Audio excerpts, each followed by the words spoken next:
La diffusion de la bonne nouvelle, une émission de présentation de la parole de Dieu par la lecture de différents livres, forum aux questions, les éléments essentiels de la vie chrétienne, la famille selon le plan de Dieu, du quotidien le Seigneur est proche, les calendriers, la bonne sémence, les audios des études bibliques ainsi que d'autres enseignements sur la parole de Dieu.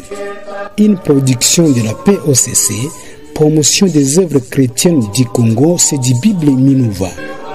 Contact plus 243 97 50 33 991. Email centre.diffusionbible@gmail.com. Votre serviteur, frère héritier Kisso.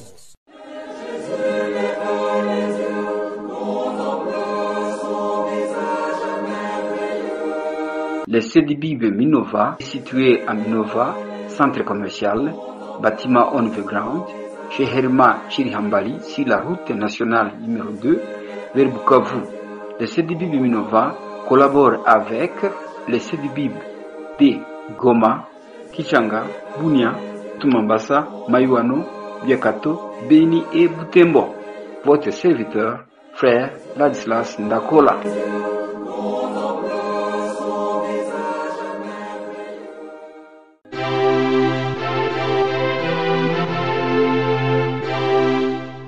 Suivez votre émission, la diffusion de la bonne nouvelle, tous les jours pour bénéficier de ces enseignements qu'elle vous présente à travers ces messages d'appel et aussi d'édification. Votre serviteur, frère Gilbert Bando.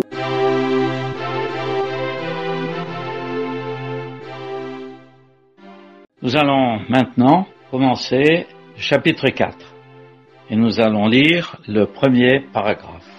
Que dirons-nous donc que, selon la chair, Abraham, notre père, a trouvé?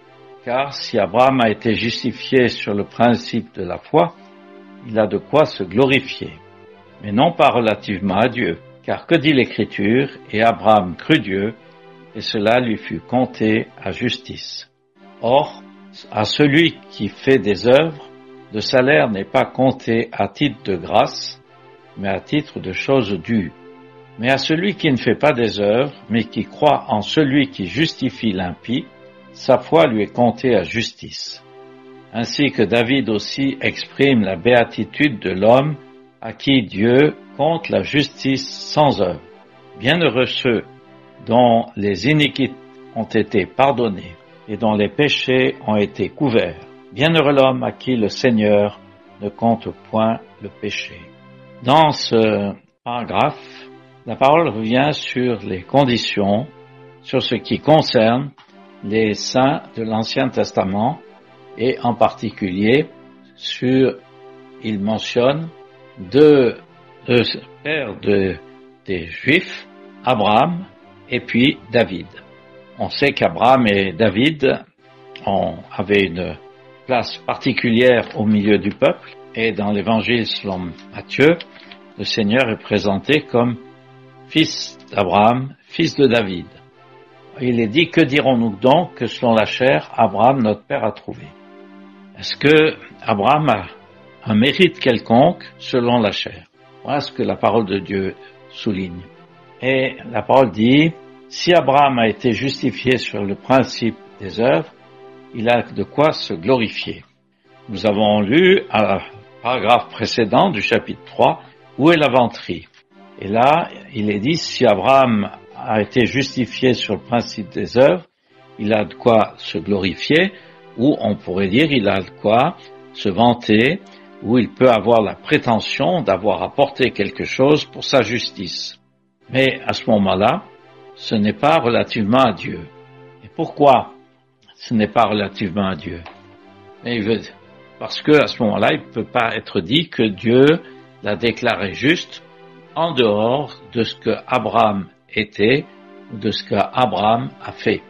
Et la parole, l'Épître aux Romains cite un verset de la Genèse en disant « Abraham crut Dieu et cela lui fut compté à justice ». C'est un verset que l'on trouve dans la Genèse au chapitre 15 où il est dit que Abraham a cru et que Dieu lui a compté cela à justice. C'est-à-dire que parce que Abraham a cru ce que Dieu lui avait dit, Dieu le déclare juste. Il ne pouvait pas croire en la personne de Jésus ni en la valeur de son œuvre, puisque le Seigneur n'était pas venu et que l'œuvre de la croix n'avait pas été faite, mais il a cru ce que Dieu lui disait. Il l'a cru quand Dieu lui a certifié que sa semence ou sa descendance posséderait le pays de Canaan. Et parce qu'il l'a cru, Dieu l'a déclaré juste. Ainsi, ce n'est pas sur la base de ses œuvres qu'Abraham a été justifié, mais sur la base de sa foi. Et Dieu est glorifié en justifiant celui qui croit. Mais l'homme n'en tire aucune gloire. Il n'a aucune prétention à faire valoir. Et le verset suivant établit ce que nous venons de dire. Celui qui fait des œuvres, il reçoit un salaire. Si on accomplit une œuvre, il est juste. Une œuvre, il est juste que nous recevions le salaire correspondant à cette œuvre.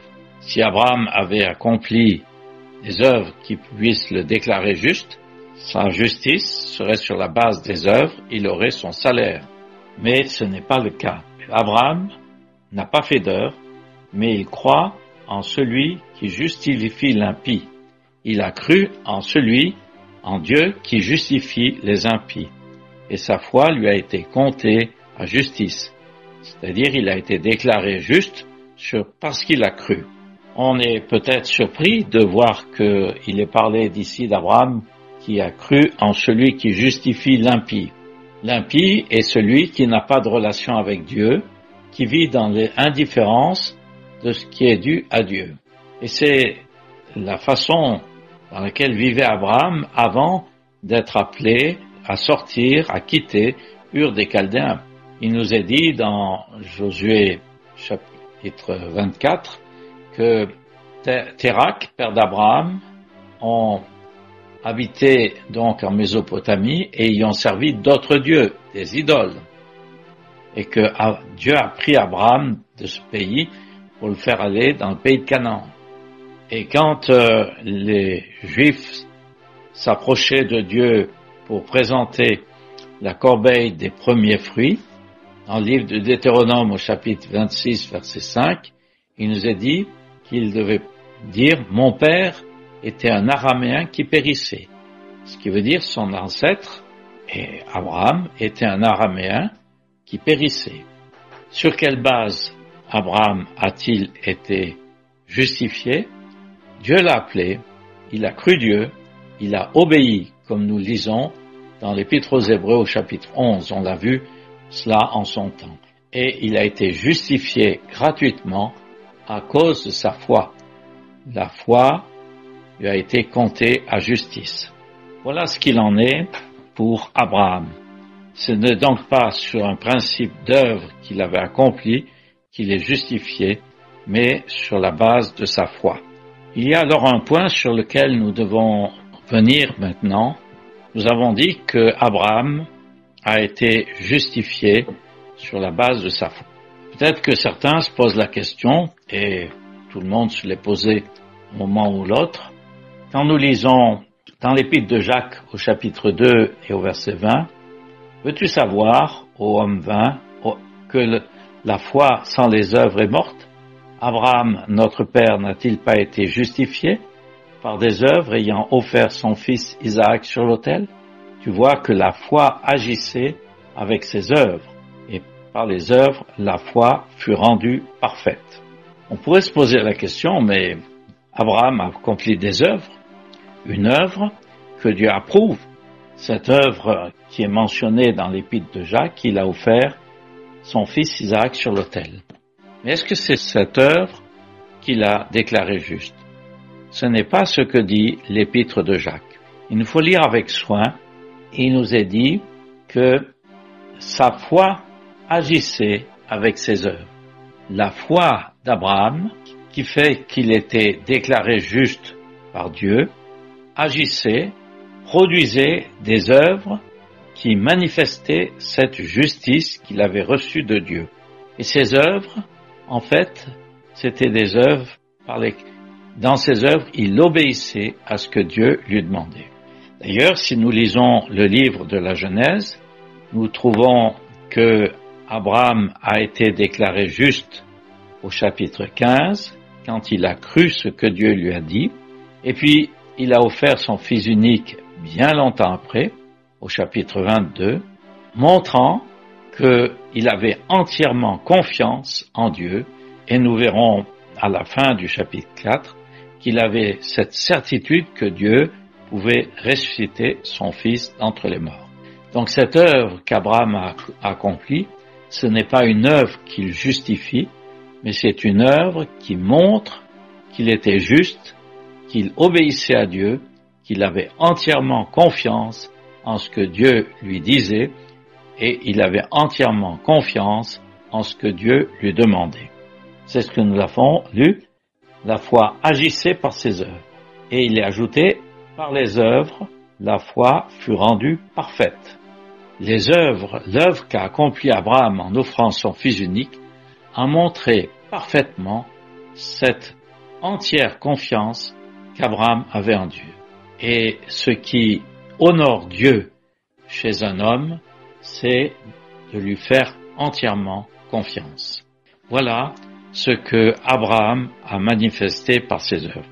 Et d'ailleurs, offrir son fils unique en sacrifice n'apparaîtrait pas aux yeux des hommes comme une bonne œuvre, mais c'était une œuvre qui correspondait à ce que Dieu demandait, qui manifestait la foi d'Abraham et par laquelle Abraham a glorifié Dieu.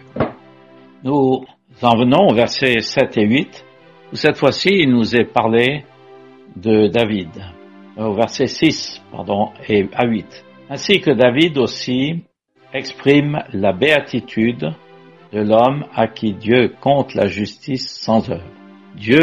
David a montré la béatitude, c'est-à-dire le grand bonheur qu'a l'homme à qui Dieu compte la justice sans œuvre.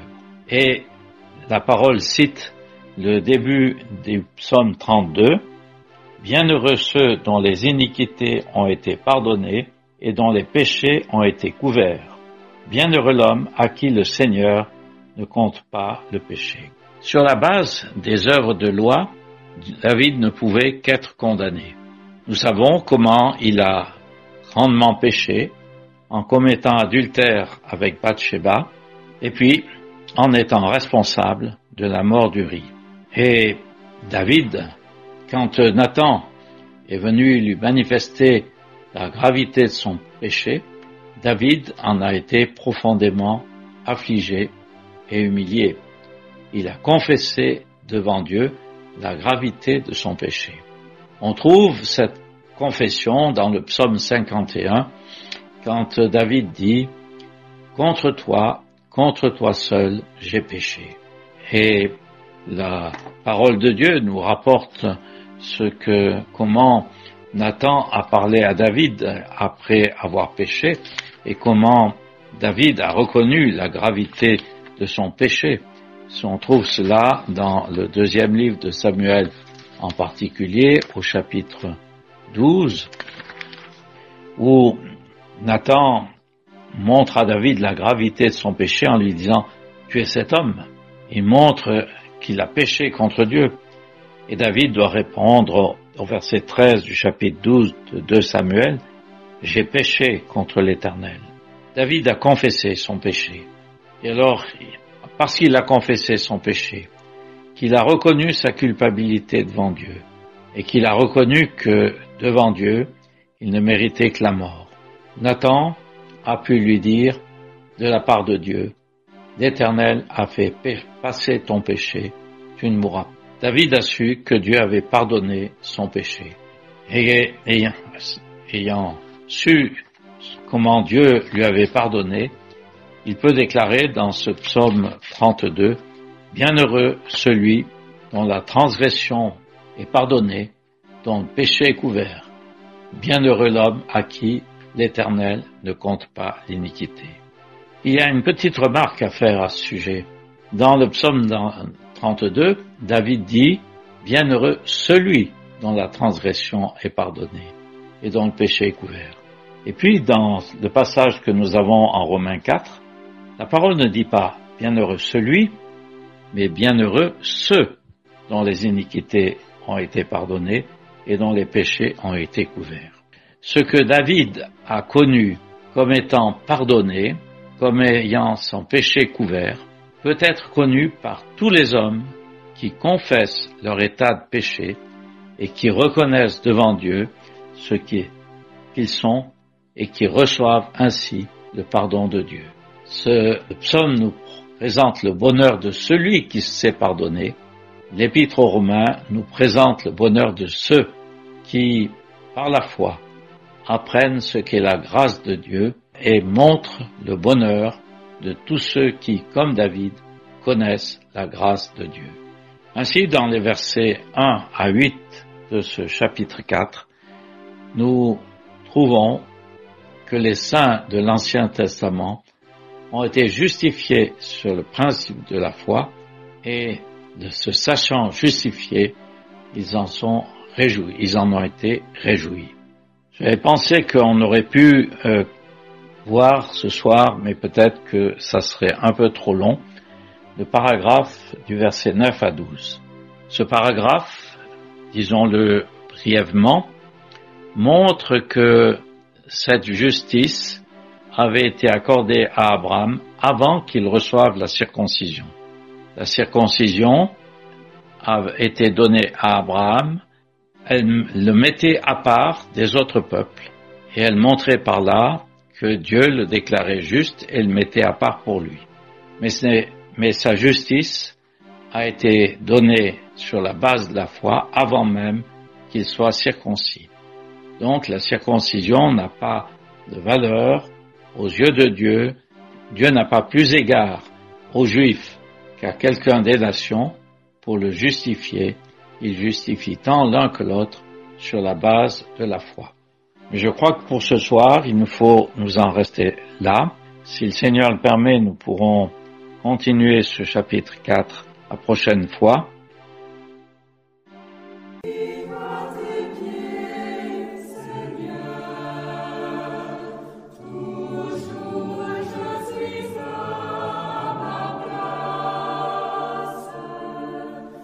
C'était la diffusion de la Bonne Nouvelle, une émission produite par la POCC, promotion des œuvres chrétiennes du Congo, c'est du Bible Minova.